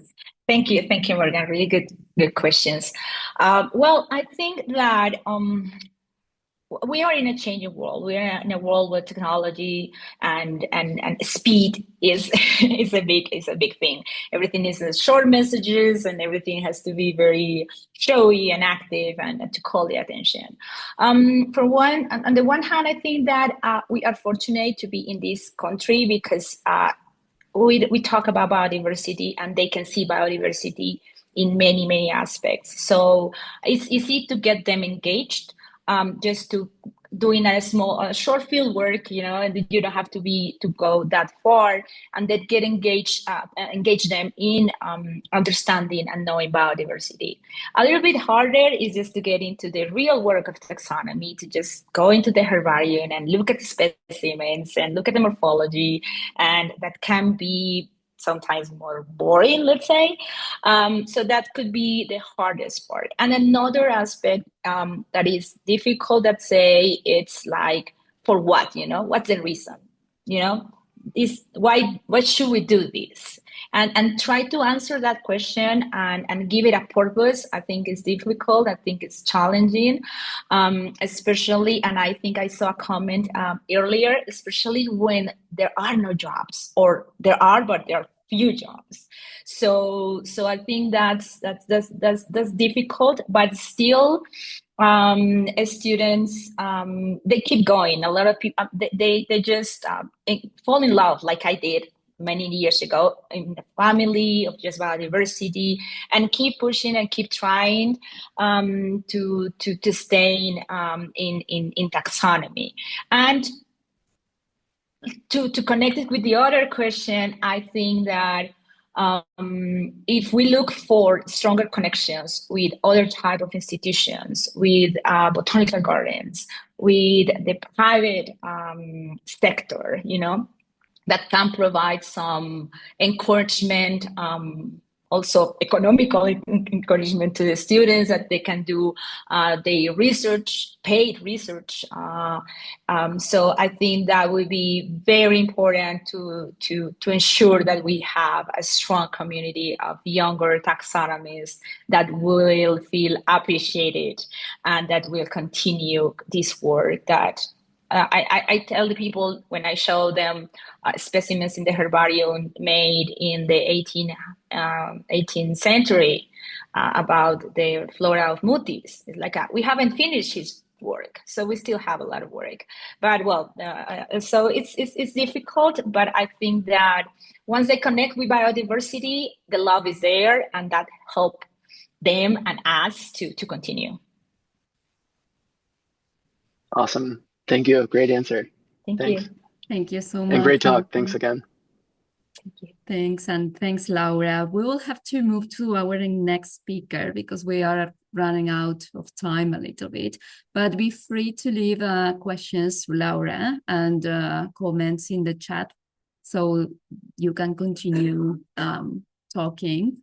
And so thank you very much. And now we'll start talking a little bit on fungi. So now I'm glad to introduce Maria Lisi Neves, that she's a professor at the Federal University of Santa Catarina, where she has taught mycology at undergraduate and graduate levels since 2010. She's a researcher in the postgraduate program in biology of fungi, algae, and plants, and serves as curator at the Flora Fungarium. Maria Lisi also collaborates with the Toxicological Information and Assistance Center in Santa Catarina, Brazil, helping identifying mushroom poisoning cases. Her research spans mushroom taxonomy, ectomycorrhizal fungi in the Atlantic forest, and their use in ecological restoration. She's deeply engaged in public outreach, promoting fungal diversity through mycotourism and nature-inspired art. In 2022, the genus Neves was named in her honor. And with that short introduction, Maria Lisi, you can start sharing your screen. And thanks for being here today. Okay. Thank you very much for the invitation. First, I'm very honored to be participating in this webinar. Well, I'm going to talk about fungi that we now know they're more closely related to animals than to the plants, even though until like the 1960s they were included in on the plant kingdom. So also, I think I can speak for everyone here that once we started studying taxonomy and we start studying a group, it's hard to be the same person after we do that. And we all have our taxa and our groups growing on us, like in a way that we get so passionate, and that becomes like not just our work, but our life. And with that, so I'm going to talk a little bit about mushrooms of Brazil. I'll give a short introduction, and then I'll invite you to a short virtual tour on the Brazilian fungi. So the kingdom fungi has, overall, we can divide in like 4 or 5 phyla, and it's huge. And mostly I'm going to mention some examples from the Ascomycota and the Basidiomycota that include what we call the macrofungi and the lichens. And I'm not going to talk about microfungi because that would be too much. But the macrofungi include all the fungi that are 4 macroscopic sporomes, or like structures that produce sexual spores. And I am a big believer of the mix of science and art to communicate science. So I'll have some of my work. This is one of the embroideries that I did, that I use sometimes in my classes and in outreach fairs and exhibitions that we do. And speaking of interactions, I'd like to show like this chart that shows the major events that built the earth the way it is today. And I'd like to point out a few of the examples where fungi were like one of the first organisms to inhabit the earth over 1 million years ago. But also because we're talking about plants and fungi and algae, one of the, I think, most important impacts that fungi had in the earth was in the Devonian about like 400 million years ago, when the plants started to grow on earth, and the basal cells of like Eglophyton, for example, in the Rhine chert, had hyphae and fungi growing in interaction with them that were like helping with their mycelium. The mycelium is like the hyphae and the main part of the fungi that grows on the substrate. And this mycelium has like a much larger area beyond where the plants are growing, where it can like reach to gather nutrients and water, and therefore like help plants thrive in some environments. These are called the mycorrhizae, and mycorrhizae, as we know, is like the fungus plus the roots of the trees. Excuse me. So in Brazil, the story or the history of the macrofungi is very recently, especially like in the formation of people. Some mycologists that came to Brazil from other places collected fungi since like the 1900s, 1920s, but they were not like forming people and forming students And we have like much more recently, like in the 50s, is when the centers of mycology or departments at the universities started to be actually like started, and this is like yesterday basically. So the main places were in Recife and São Paulo, and the Amazon in the 70s with Rolf Singer, that also formed a few, collected a lot and formed a few people. And this is like the number of species per phylum. This is from 2015.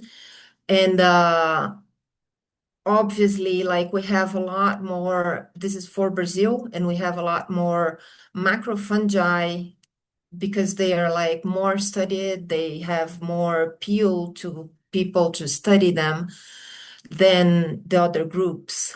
The interesting thing that to see is that based on like an article from this year, the number of species per phyla, grew between 2010 and 2020 about 75%. And in the last few years only, it had about the same growth. That shows how much there is still to be discovered, but also how many people are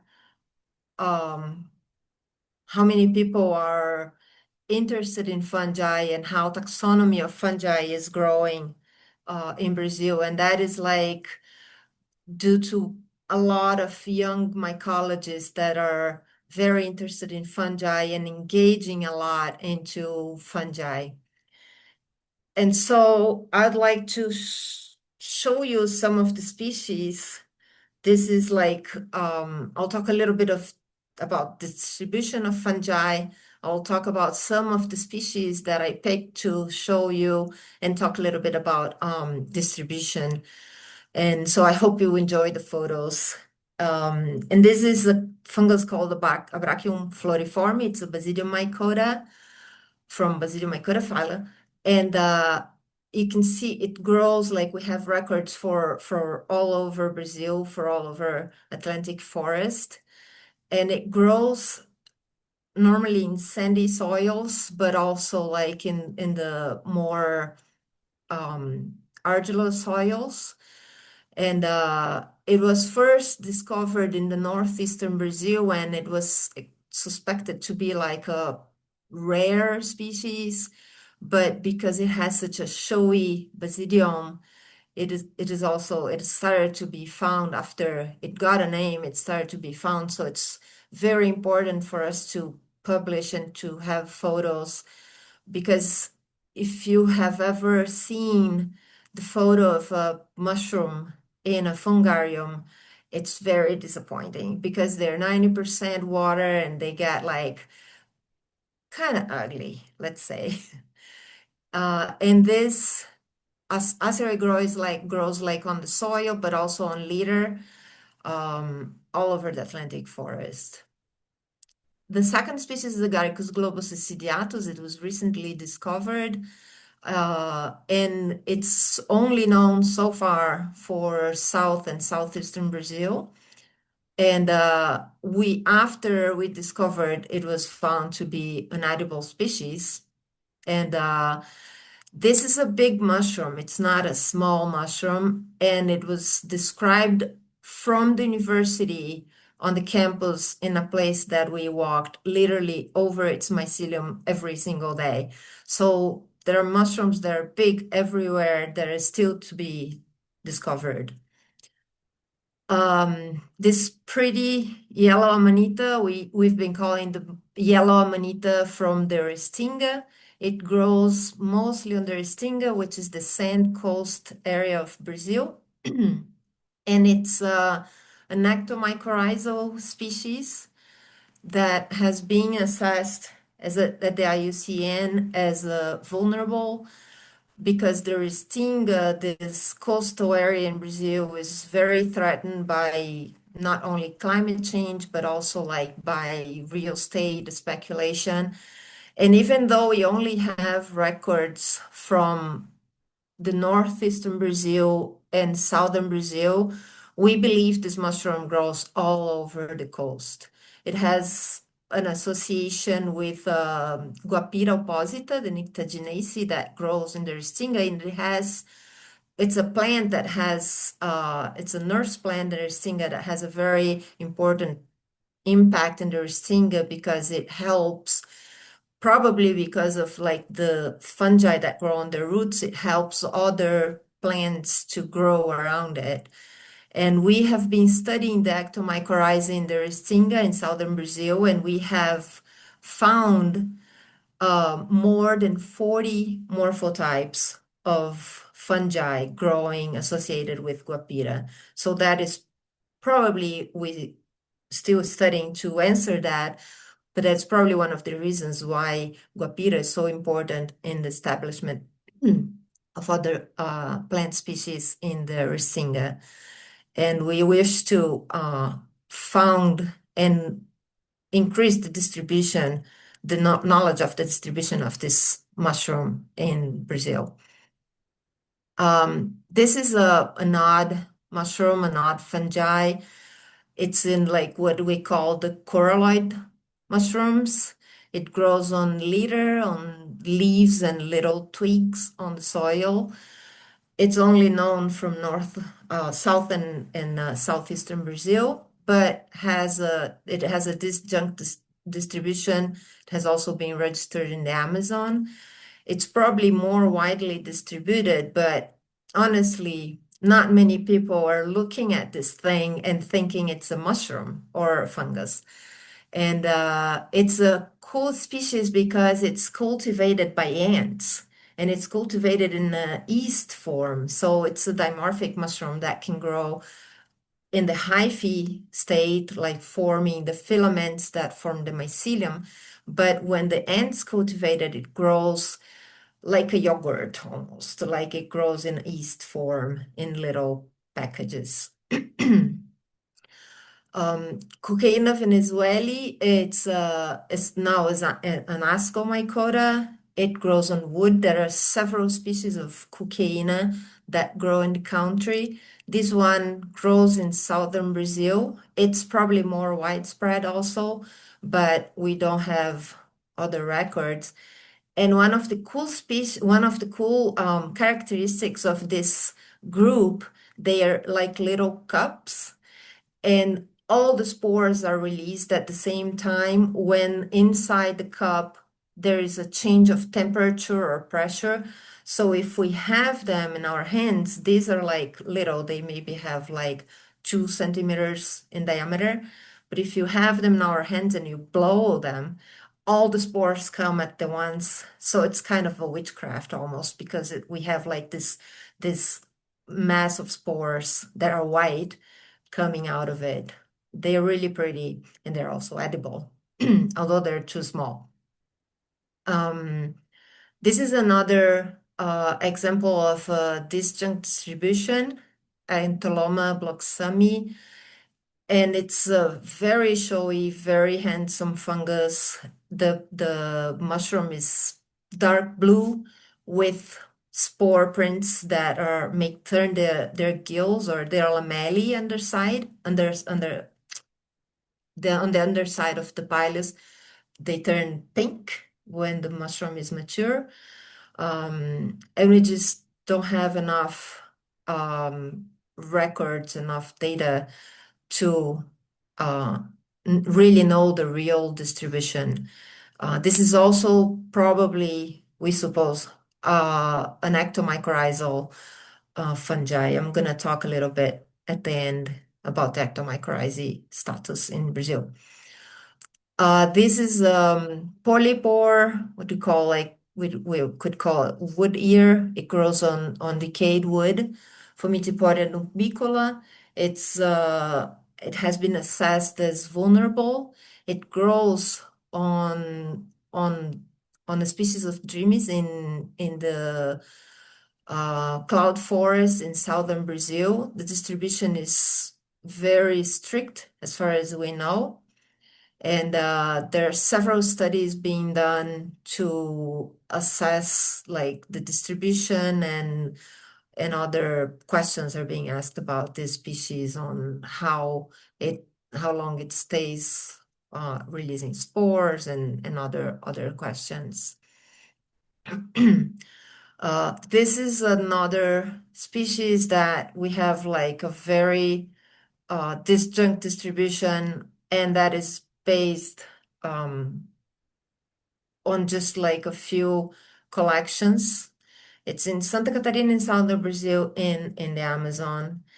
And most of these species, some of them also have records in other countries in the Neotropic.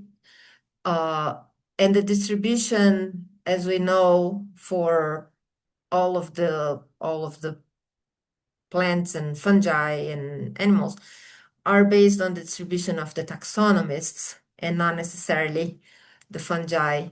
And this is one of these cases. It's wherever like people that know the species or the genera or the specific group are collecting. Humidicutis pindorama also grows on leaves and twigs, and it's very important decomposition of the litter in the forests. This is another species that is known from South and Southern Brazil. It's a very handsome fungi. It's tiny, it's very little, but it glows in the dark. It's one of the bioluminescent fungi. I don't know if you have ever seen, but this is like one of the most incredible experiences somebody can have as going to the field in the pitch dark forest. These fungi are little, but when it's pitch dark, they glow, they have like a green glow, and it's caused by the luciferaceae, which is the same process that the fireflies have. It's the same process. So they also grow on twigs and leaves.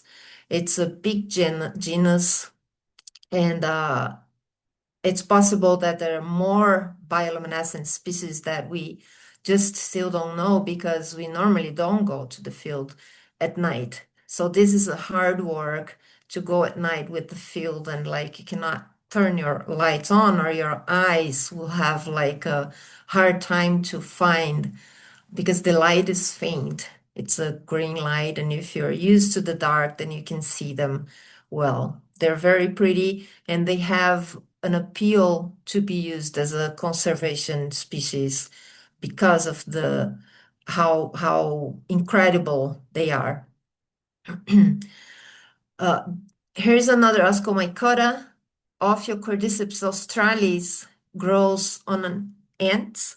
So here we have the ant that is Pachycondyla striata, and the fungus induces the ant to dig and like burrow on the litter. And what we see when we are in the forest is just this little red mushroom pointing out. So we have to very carefully dig and take the twigs and leaves and move things around until we get like to the dead end at the bottom. And this is, for now, we only have records for southern Brazil. And this is the genus that inspired, if people like science fiction, that inspired the game and the series called The Last of Us. So that's like real science inspiring, a very cool science fiction that I love. Then Poromacina violacella is this pretty mushroom, also known only for southern Brazil and southeastern Brazil. In the south, it's associated to the Araucaria forests, and it grows on twigs and on leaves, also in the litter. And when it's in season, it's like the floor of the forest gets completely pink. There are lots of mushrooms around. It's really neat and really pretty to see. Another Basidium micota is Psilocybes apothecatum. It's known from South and Southeastern Brazil also. It grows on very soils with a lot of organic matter among litter. It's a very beautiful species that is like a brother to or a sister to the famous Psilocybe cubensis. Psilocybes apothecatum is a species with like a lot of potent psilocybin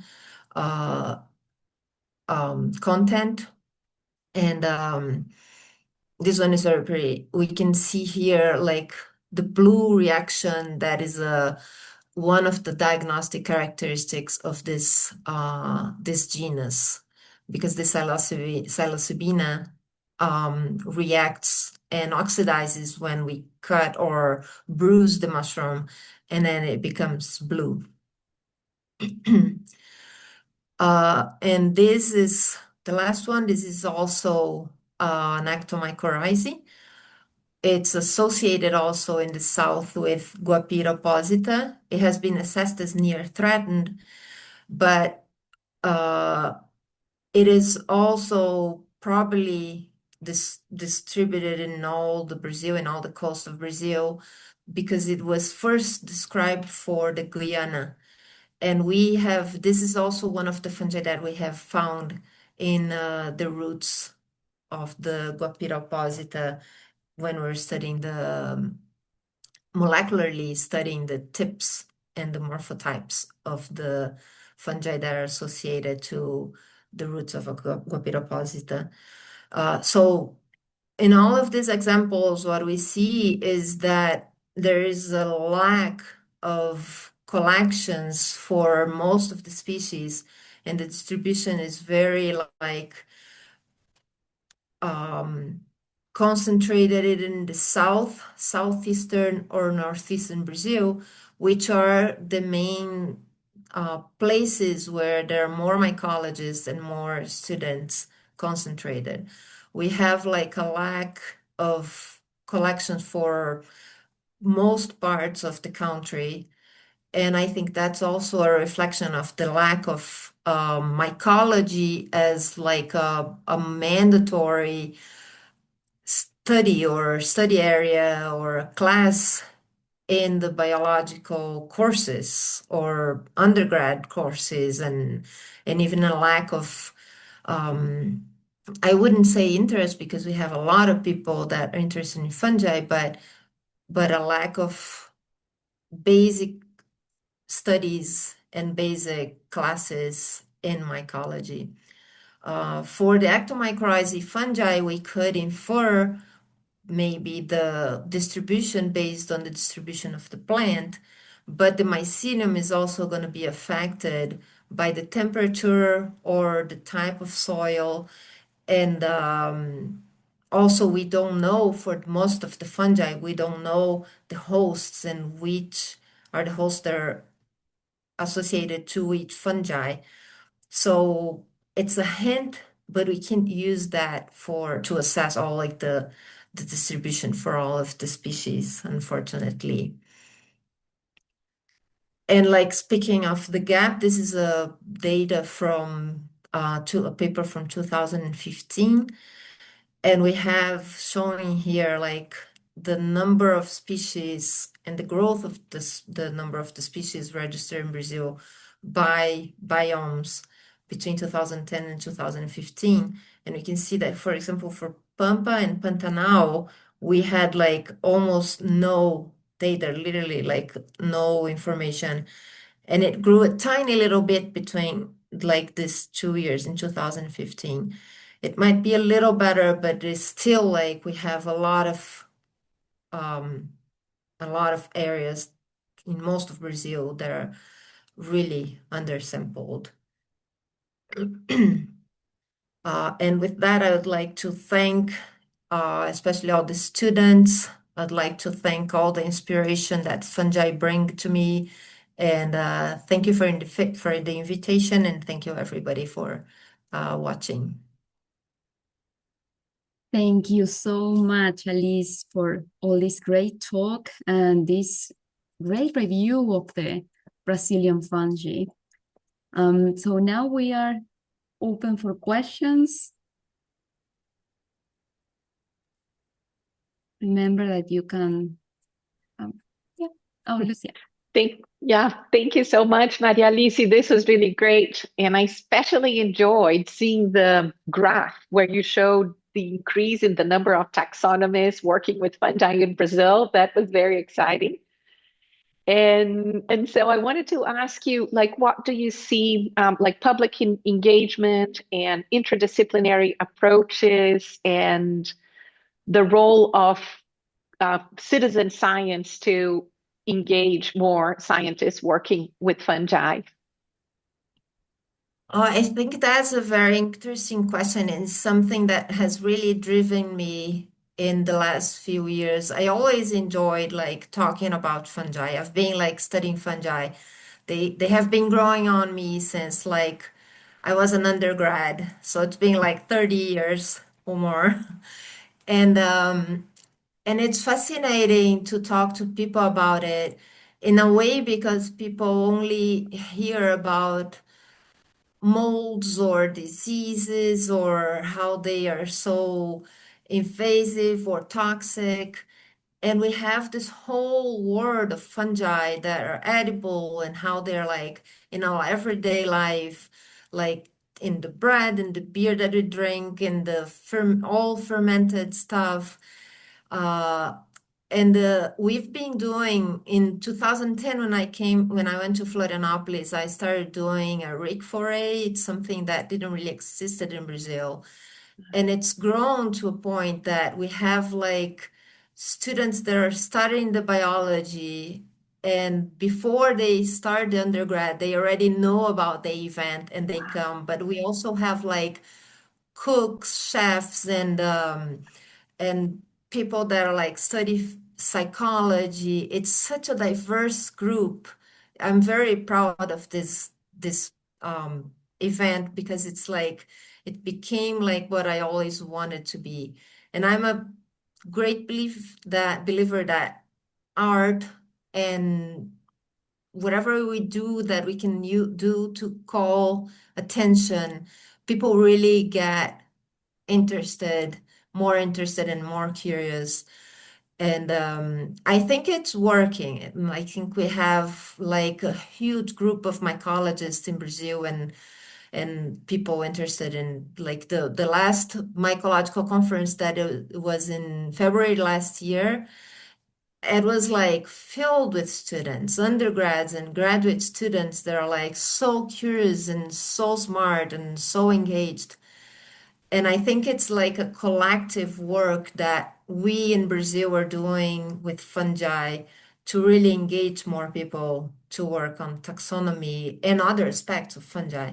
And speaking of interactivity and like crossing fields, I've been working with plant systematics, with my phytochemistry that I'm transforming into a mycochemistry, and plant physiology, because we can't, I think we can't study fungi without looking at surrounding them, because the mycelium connects everything, and we have to understand not only who is connecting, which fungi is connecting to each plant, but also what they are exchanging in terms of like nutrients and water, how much the plant grow or doesn't grow with the fungi. So I think it's impossible to only look at one thing. Wonderful. Thank you. Thank you, Lucia. So any other question? Actually, I do have one question that given your extensive experience with the Brazilian fungi, how will you assess the conservation status of the fungi compared to that of vascular plants? Do you think that fungi are facing similar levels of threat? That's a great question. First, because we took a long time to start assessing fungi because we don't know what's an individual, right? Like they have this huge mycelium, this huge like mold growing on the ground or on the wood, and when we see mushrooms that are growing a little apart, they can be the same individual. So they're all like this very specific calculations that we do to assess how far the species is being distributed. We can use also the plant. So in the case of the Formicipodia, we use the assessment of the plant where the fungus grow to assess the fungus, because the fungus depends on growing on that plant. For the ectomycorrhizae, we could also do that, but we don't have enough data yet. Ectomycorrhizae studies in Brazil are very, very new. We don't know like hardly anything about them. So because they interact a lot with plants and with animals, like in the case of the ones that grows on arthropods, that gives us a hint, and we can use that also to help the assessment. Thank you, Maria. Thank you for the question. Yeah, I think we're like around past a little bit of our time, so probably an excellent moment to finish on this really nice note. And I'm so glad we could see everyone here today to celebrate the Day of Biological Diversity together. Really, really a pleasure to see everyone. And thank you so very much to all the speakers for truly inspiring talks. Really excellent combination. So thank you, Patricia, Maria Alice, Laura, and Nick. Really, really exciting to have you here to start this new webinar series, which we really hope will become like a regular encounter moving forward as we celebrate the 75th anniversary of IAPT. Thank you so much to all the speakers. Thank you so much to everyone here. And Rocio, if you want to say some final words and we close for the day. I will add only like many thanks to the speakers and everyone attending. And of course, stay tuned because there are more webinars coming in some time. Like we are going to advertise, and keep an eye on our newsletters, our webpage, social media. You can find us in Blue Sky, Instagram, Facebook, and like you will see like there is a link tree that you can check all our different interactions. So thank you everyone, and we are going to be, you're going to be seeing more news from the IAPT. Thank you, and well, happy International Biodiversity Day. Bye.